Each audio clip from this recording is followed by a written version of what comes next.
رات کے اندھیرے میں چھپ کر وار کرنے والے قاتل جو ہوا میں اڑتے ہیں، قلعوں کی دیواریں پھلانتے ہیں اور پلک جھپکتے ہی اپنے دشمن کا گلا کاٹ کر غائب ہو جاتے ہیں۔ نہ انہیں موت کا ڈر ہے اور نہ درد کا احساس۔ ہماری آج کی نسل اور شاید ہم سب انہیں ہالی ووڈ کی فلموں اور اسیسنز کریڈ جیسے ویڈیو گیمز کے ہیرو کے طور پر جانتے ہیں، لیکن یہ کوئی فکشن نہیں، آج سے کوئی 1000 سال پہلے کی ایک خوفناک ریئلٹی ہے۔ دنیا اس گروپ کو حشاشین کہتی ہے اور یہ اتنے بڑے قاتل تھے کہ انگریزی کا لفظ اسیسنز انہی کے نام سے نکلا ہے، اور ان سب کو چلانے والا، انہیں کنٹرول کرنے والا، انہیں پڑھانے والا، سمجھانے والا، سکھانے والا ایک ہی بندہ تھا، تاریخ کا سب سے پراسرار لیڈر، نام تھا حسن بن صباح۔ لیکن ایک منٹ، آپ نے حسن بن صباح کے بارے میں جو سنا ہے، دیکھا ہے، پڑھا ہے، اگر میں کہوں کہ 90% سب جھوٹ تھا تو کیا آپ یقین کریں گے؟ آپ کو یقین دلانے کے لیے ہی تو یہ ویڈیو بنائی ہے، تو زاویہ کو سبسکرائب کیجئے، ویڈیو کو لائک کیجئے اور شیئر کیجئے اور میرے ساتھ چلیں، کیونکہ آج میں بہت سے متس توڑنے والا ہوں۔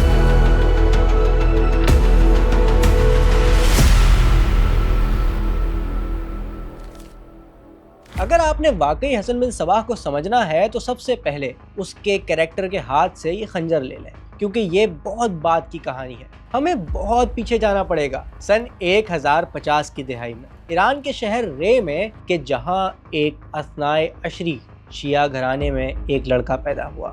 بچپن ہی سے علم کا شوقین، فلسفہ، اسٹرانومی، میتھمیٹکس اور لاجک سب کا ماہر، اور یہی وجہ ہے کہ اس کا دماغ سوالات کرنے لگا اور وہ سچائی کی تلاش میں نکل پڑا۔ لیکن ایک منٹ، تاریخ میں فکشن بھی بہت ہے اور حسن بن صباح سے تو بہت سے متس جڑے ہوئے ہیں۔ جیسا کہ کہا جاتا ہے کہ حسن بن صباح فارسی زبان کے مشہور شاعر اور سائنسدان عمر خیام اور سلجوقی سلطنت کے طاقتور وزیر اعظم نظام الملک توسی، یہ سب بچپن میں دوست تھے، بلکہ کلاس فیلو تھے۔ انہوں نے ایک دوسرے سے وعدہ کیا تھا کہ جو بھی زندگی میں کامیاب ہوگا باقی دونوں کی مدد کرے گا۔ بالکل کوئی فلمی کہانی لگتی ہے، لیکن ماڈرن ہسٹورینز میں سے کوئی اس کہانی کو نہیں مانتا، بلکہ وہ تو کہتے ہیں یہ مکمل طور پر جھوٹ ہے۔ وجہ یہ ہے کہ نظام الملک حسن بن صباح سے بہت بڑے تھے، ان کا بچپن میں ایک ساتھ پڑھنا ممکن ہی نہیں تھا، لیکن دونوں کا ایک کنیکشن ضرور ہے۔ آگے چل کر نظام الملک اور حسن بن صباح میں ایسی دشمنی جنم لینے والی تھی جس میں قبر ایک تھی اور بندے دو، یعنی کسی ایک کو تو مرنا ہی مرنا تھا۔ بہرحال وہاں تک پہنچنے سے پہلے حسن بن صباح کی جوانی کا احوال سن لیں۔ ہوا یہ کہ ایک بار حسن شدید بیمار پڑ گئے، اتنا کہ جان پر بنائی۔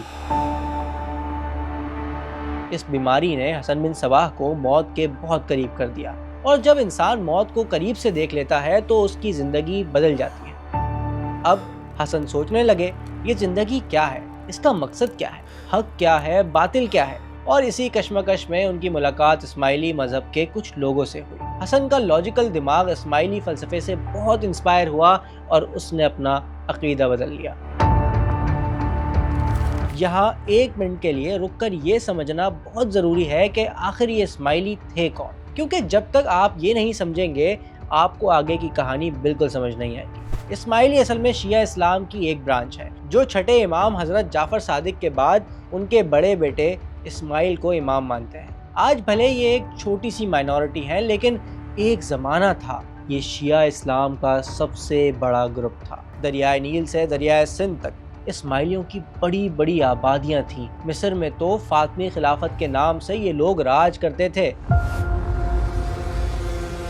قاہرہ کا عظیم شہر بھی ان کا تھا، یہاں کی پرانی یونیورسٹیز بھی انہی اسماعیلیوں کی بنی ہوئی تھیں، جیسا کہ جامعہ الازہر جو آج تک موجود ہے۔ تو حسن بن صباح اسماعیلی بن کر ایک بڑی پاورفل کمیونٹی کا حصہ بن گئے، اور اس میں مزید آگے بڑھنے کے لیے اور تعلیم حاصل کرنے کے لیے وہ اسماعیلیوں کے سینٹر قاہرہ بھیج دیے گئے۔ یہ شہر تب فاطمی خلافت کا کیپٹل تھا۔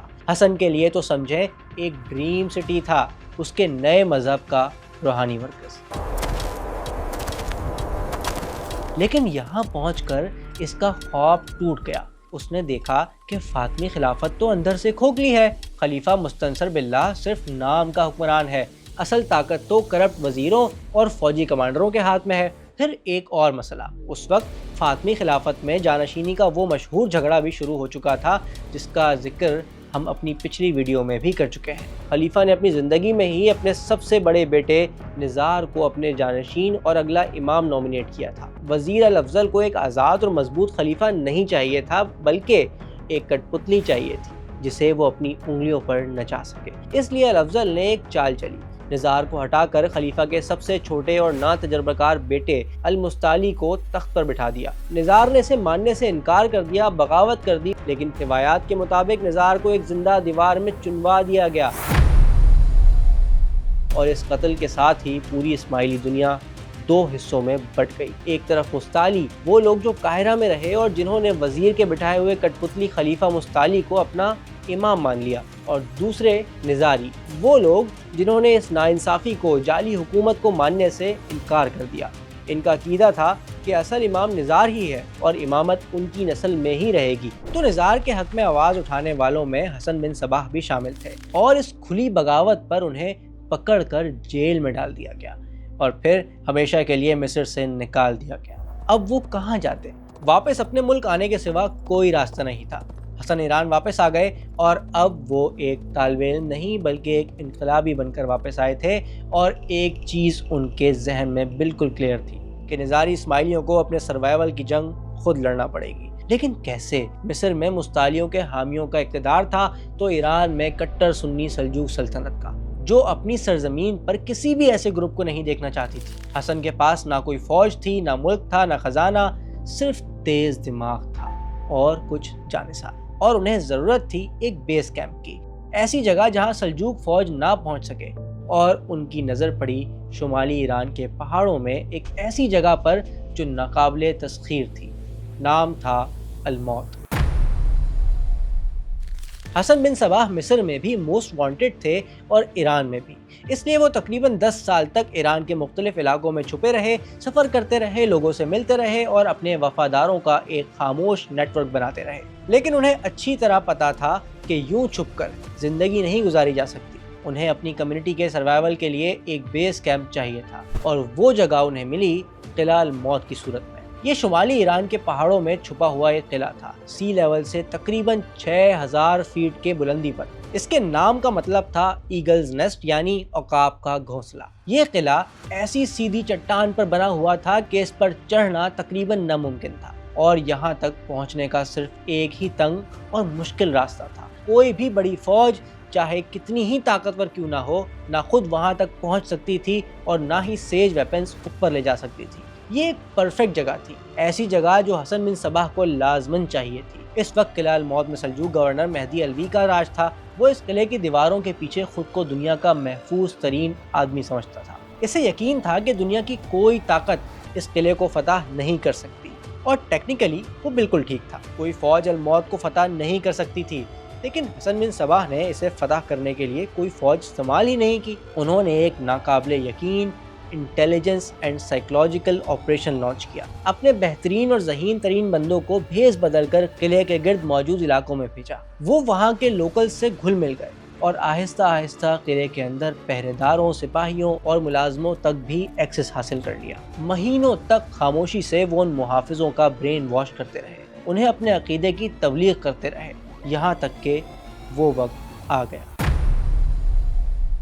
4 ستمبر 1090 کو حسن بن صباح خود ایک صوفی استاد کے بھیس میں قلعے میں آ گئے۔ کچھ دن قلعے میں گزارے، بچوں کو پڑھایا اور حالات کا جائزہ لیا، اور جب گورنر مہدی علوی کو پتا چلا کہ وہ اصل میں کون ہے تو اس نے فوراً پہرے داروں کو بلایا اور حسن بن صباح کو گرفتار کرنے کا حکم دے دیا۔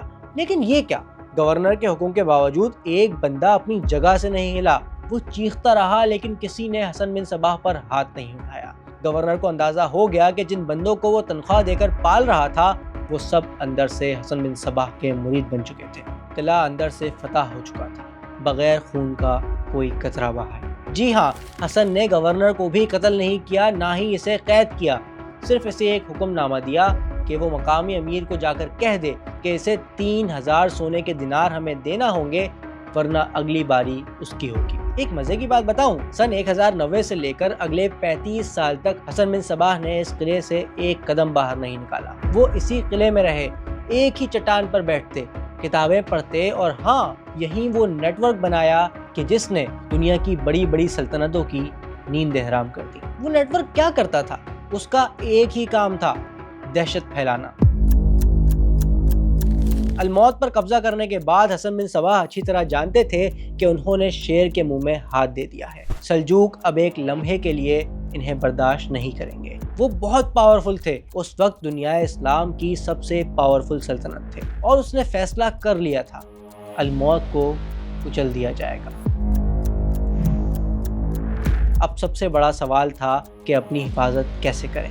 حسن بن صباح کے چالاک ذہن نے ایک پلان بنایا۔ اگر ہزاروں لاکھوں کی فوج سے میدان میں نہیں لڑا جا سکتا تو مسئلے کا حل صرف ایک ہے، جس بندے سے سب سے زیادہ خطرہ ہے صرف اس کو مار دو۔ اس کے لیے حسن بن صباح نے اپنے بندے تیار کیے، جنہیں تاریخ نام دیتی ہے فدائین کا۔ فدائی مطلب اپنی جان فدا کرنے والا، قربان کرنے والا۔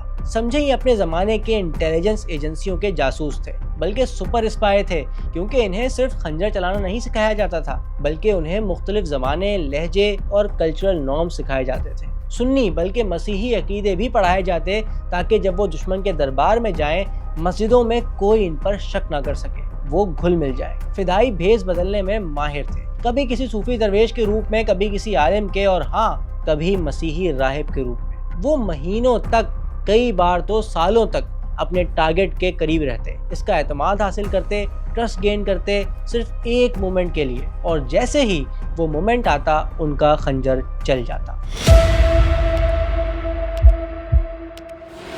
لیکن خنجر ہی کیوں؟ وہ اپنے ٹارگٹ کو چپکے سے زہر دے کر بھی تو مار سکتے تھے، لیکن نہیں۔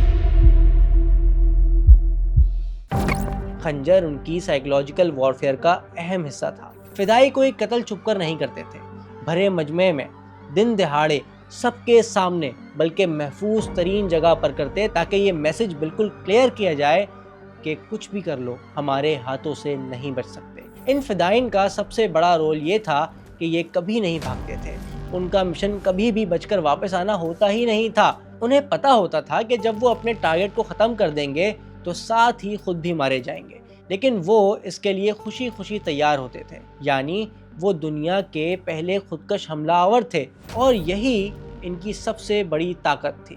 آخر ایسے دشمن کو کون ڈرا سکتا ہے جو موت سے بھی نہ ڈرتا ہو؟ اس فدائی نیٹ ورک کا پہلا ٹارگٹ ہی سب سے بڑا تھا۔ انہوں نے سلجوقی سلطنت کے سب سے اہم بندے وزیر اعظم نظام الملک طوسی کو نشانہ بنایا۔ وہ 30 سال سے سلجوقی امپائر کے وزیر اعظم تھے، بلکہ سمجھیں اصل حکمران وہی تھے، سلطان تو بس سمبولیکل تھا۔ 10 اکتوبر 1092 شام کے وقت نظام الملک اپنے خیمے کی طرف جا رہے تھے کہ ہجوم میں سے ایک شخص آگے بڑھا۔ وہ ایک صوفی درویش کے لباس میں تھا۔ اس نے ایک کاغذ آگے بڑھایا، جیسے کوئی فریاد لے کر آیا ہو۔ نظام الملک رکے، کاغذ لینے کے لیے ہاتھ آگے بڑھایا، لیکن اس کاغذ کے نیچے ایک خنجر تھا۔ ایک پل میں فدائی نے خنجر دنیا کے طاقتور ترین انسان کے سینے میں اتار دیا۔ ایک ہی وار میں نظام الملک طوسی قتل ہو گئے۔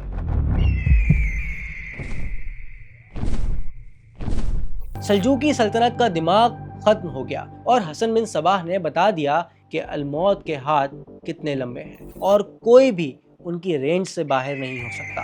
پوری مسلم دنیا پر دہشت طاری ہو گئی، بادشاہوں وزیروں کی نیندیں اڑ گئیں، کیونکہ اب خوف تھا، حسن بن صباح کا خوف۔ لیکن سلجوقی سلطان احمد سنجر کسی سے ڈرنے والے نہیں تھے۔ انہوں نے الموت پر حملہ کرنے کے لیے ایک فوج بھیجی۔ محاصرہ اتنا سخت تھا کہ حسن نے صلح کی پیشکش کر دی، لیکن سنجر نے اس کی آفر کو ریجیکٹ کر دیا۔ اور پھر ایک رات سلطان کو اپنے خیمے میں، جہاں باہر فوج کا سخت پہرا تھا، اپنے تکیے کے پاس ہی ایک خنجر ملا، جس کے ساتھ ہی حسن بن صباح کا ایک پیغام تھا: اے سلطان، اگر ہماری نیت خراب ہوتی تو آج یہ خنجر زمین میں نہیں، آپ کے سینے میں گڑا ہوتا۔ بہتر یہی ہے کہ یہاں سے لوٹ جائے۔ ایک منٹ کے لیے سوچیں کہ سلطان کے ذہن کی حالت کیا ہوگی کہ کوئی اتنی ویل گارڈڈ جگہ پر داخل ہوا، اسے سوتے ہوئے دیکھا، بالکل کمپرومائزنگ پوزیشن میں دیکھا، لیکن مارا نہیں، صرف ایک میسج دیا۔ احمد سنجر کے رونگٹے کھڑے ہو گئے۔ انہوں نے فوراً محاصرہ ہٹانے کا حکم دیا اور پھر زندگی میں کبھی الموت پر حملہ نہیں کیا۔ یہ تھی حسن بن صباح کی طاقت۔ وہ خون کی ندیاں نہیں بہاتے تھے، صرف سائیکولوجیکل گیمز کھیل کر بڑے سے بڑے بادشاہ کو بھی جھکا دیتے تھے۔ لیکن ایک سوال ہے، یہ فدائی کیوں خوشی خوشی موت کے منہ میں جا رہے تھے؟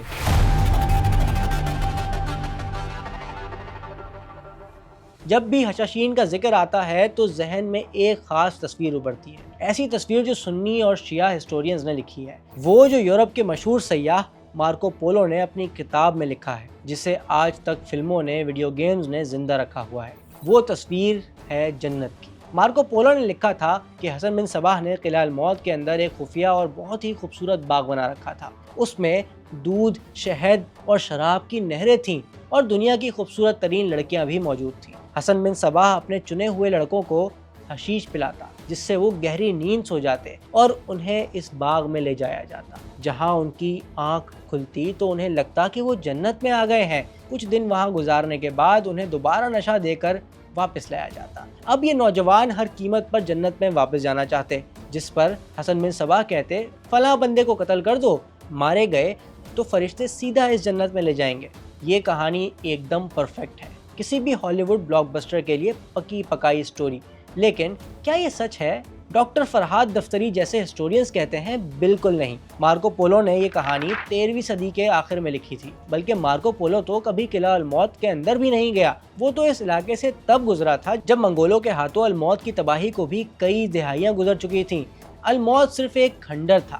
اس نے جو بھی لکھا وہ خود نہیں دیکھا، بلکہ لوکل لوگوں کی سنی سنائی باتیں ہی لکھ ڈالی۔ یہ تو ایسا ہی ہے جیسے آپ جھیل سیف الملک جائیں اور شہزادہ سیف الملک اور پری بدیع الجمال کی کہانی کو سچ مان کر کتاب لکھ دیں۔ سب سے پہلی بات تو یہ ہے کہ جیوگرافیکلی یہ قلعہ جس جگہ پر واقع ہے، سی لیول سے کوئی 6000 فٹ کی اونچائی پر، بڑے ہی مشکل اور سخت پہاڑوں میں، جہاں سال میں زیادہ تر برف باری ہوتی ہے اور ٹیمپریچر مائنس میں رہتا ہے، وہاں کوئی دودھ اور شہد کی نہریں کیسے بنائے گا؟ ایک ٹراپیکل اسٹائل کا باغ کیسے بنائے گا؟ وہاں تو پینے کا پانی بھی جمع کرنا مشکل تھا۔ تو سائنٹیفکلی اور جیوگرافیکلی یہ بات بالکل ناممکن ہے۔ دوسری سب سے اہم چیز ہے حشیش۔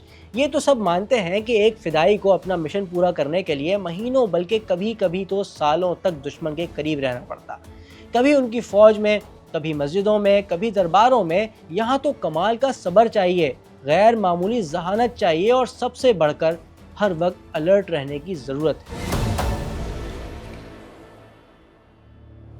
کیا ایک ڈرگ ایڈکٹ ایسا کر سکتا ہے؟ جسے حشیش کی لت لگ چکی ہو، وہ تو اپنا نام بھی بھول جائے گا۔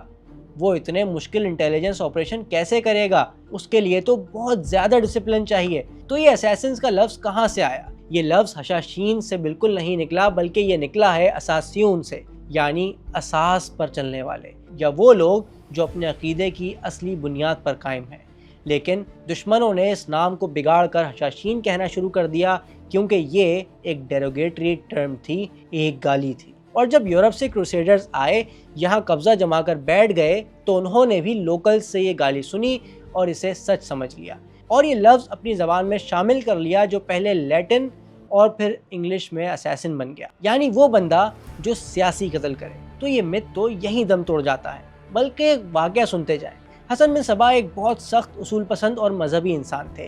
انہوں نے قلعے میں موسیقی اور شراب پر مکمل پابندی لگا رکھی تھی۔ ان کے 2 سگے بیٹے تھے، ایک کو صرف اس لیے سزائے موت دے دی گئی کیونکہ اس پر شراب پینے کا الزام ثابت ہو گیا تھا، اور دوسرے کو قتل کرنے کے الزام میں سزائے موت دی، جبکہ بعد میں یہ الزام غلط ثابت ہوا۔ جو باپ اپنے سگے بیٹوں کو، جو اس کے بعد اس کے جانشین بن سکتے تھے، صرف اصول توڑنے پر سزائے موت دے دی، کیا وہ اپنے قلعے کے اندر شراب، حشیش اور لڑکیوں کی محفلیں سجا سکتا ہے؟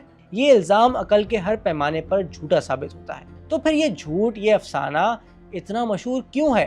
کیونکہ تاریخ ہمیشہ جیتنے والا لکھتا ہے۔ حسن بن صباح نے الموت میں ایک شاندار لائبریری بنائی تھی، جہاں اسماعیلی تاریخ اور عقائد پر ہزاروں کتابیں تھیں۔ لیکن جب 1256 میں منگول حکمران ہلاکو خان نے حملہ کیا تو اس پوری لائبریری کو جلا کر راکھ کر دیا۔ اسماعیلیوں کی اپنی لکھی ہوئی تاریخ ہمیشہ کے لیے مٹ گئی، ختم ہو گئی۔ آج نظاری اسماعیلیوں کے بارے میں جو بھی کتابیں عام ہیں، وہ سب یا تو سلجوقی ہسٹورینز کی لکھی ہوئی ہیں یا پھر یورپین کروسیڈرز کی، جو نظاریوں کے سخت دشمن تھے، اور کوئی دشمن بھلا آپ کی تعریف کیوں لکھے گا۔